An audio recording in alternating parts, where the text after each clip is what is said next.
Regresamos a Andares, amigas, amigos, sobre este tema que está tan sabrosamente platicado con el maestro Jesús Jiménez Godínez, y es el ferrocarril. Y bueno, vamos a entrar a otro aspecto que seguramente usted lo intuye, pero que lamentablemente poco se ha difundido y por tanto poco lo conocemos, como lo fue pues todo este proceso de negociación política, de negociación económica, de atracción de recursos, en la que fueron determinantes pues no solamente la sociedad en su conjunto, sino los gobernadores. Y aquí hablamos de un Francisco Santa Cruz Escobosa, hablamos de un Esteban García Reinstein, hablamos también de un Gildardo Gómez, que finalmente es quien da ese banderazo importante para que Colima, desde el puerto de Manzanillo, estuviera vinculado, mas no así aún con el centro. Esto se da años después.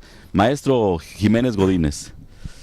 Efectivamente, Noé, hay una cantidad de hechos definitorios en esto del ferrocarril de Manzanillo a Colima, y lo acabas de mencionar, Francisco Santa Cruz, que finalmente se inaugura esta parte de Manzanillo a lo que era en ese entonces Paso del Río, y que esto vino a resolver realmente un gran problema que tenían sobre todo los comerciantes, en su mayoría alemanes de esa época, que era poder cruzar, poder transportar, trasladar sus mercancías sobre esos arenales, digamos, al margen de la laguna de Coyutlán, resolviendo, los médanos famosos, resolviendo probablemente un día de recorrido por ya con el ferrocarril en cosa de no sé, 1 hora, 2 horas, ¿no?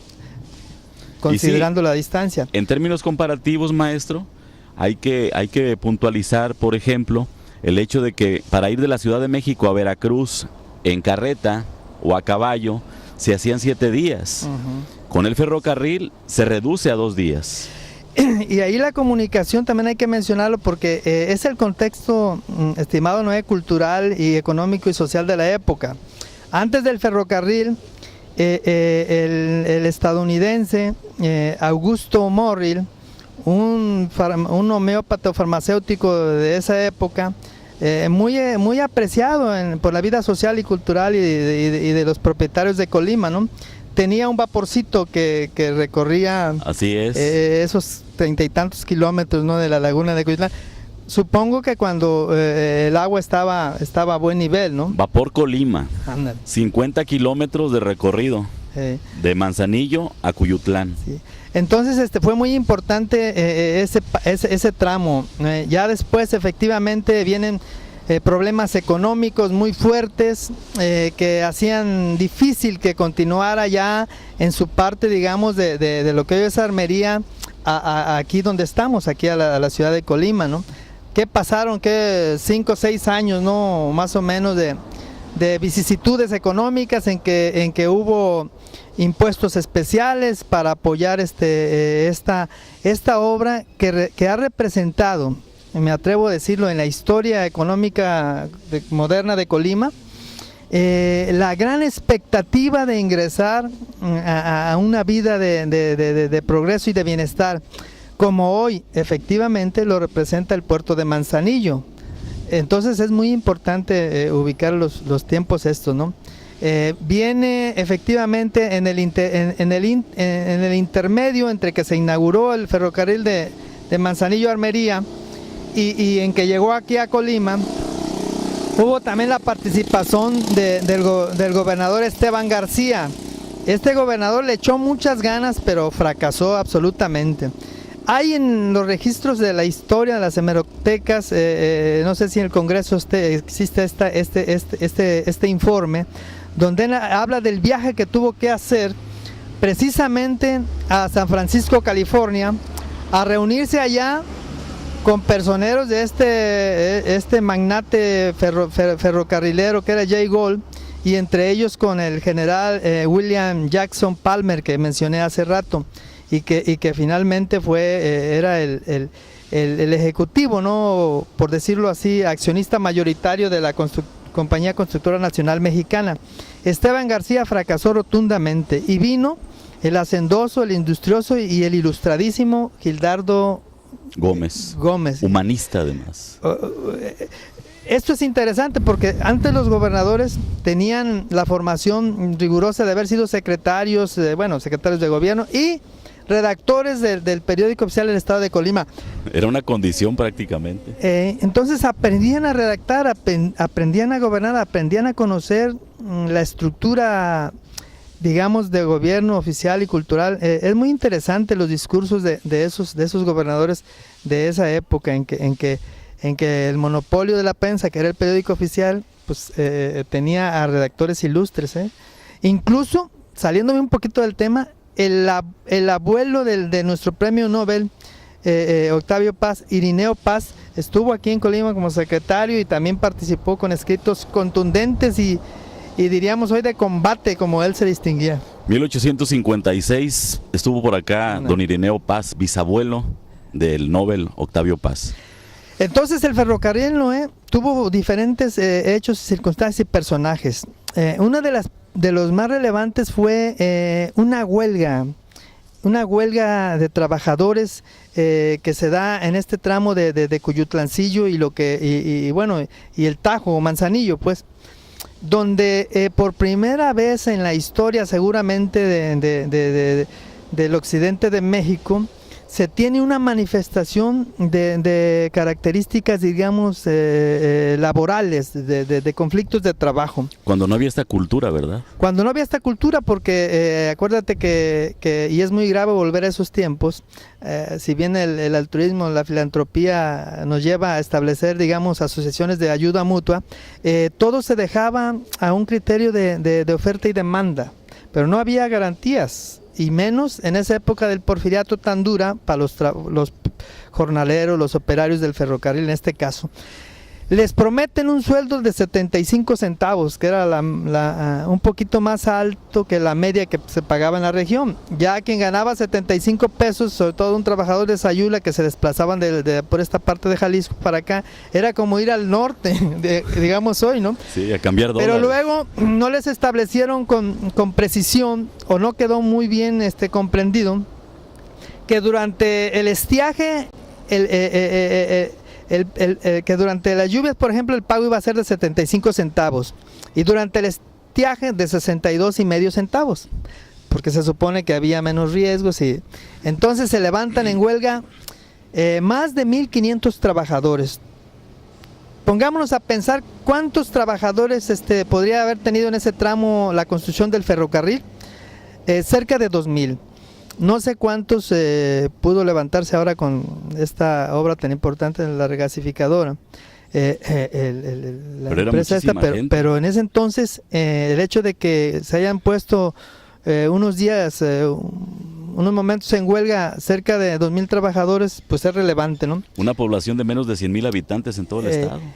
Ese registro quedó, estimado Noé, como un registro efectivamente que nos hablaba ya de lo que posteriormente sería la larga lucha por los derechos laborales, ¿no? Y el sindicalismo, ¿no? Jesús, vamos a brincar un poquito. Era gobernador Enrique O. de la Madrid, sí. En 1908, en su prácticamente penúltimo periodo, porque después se elige de manera frustrada.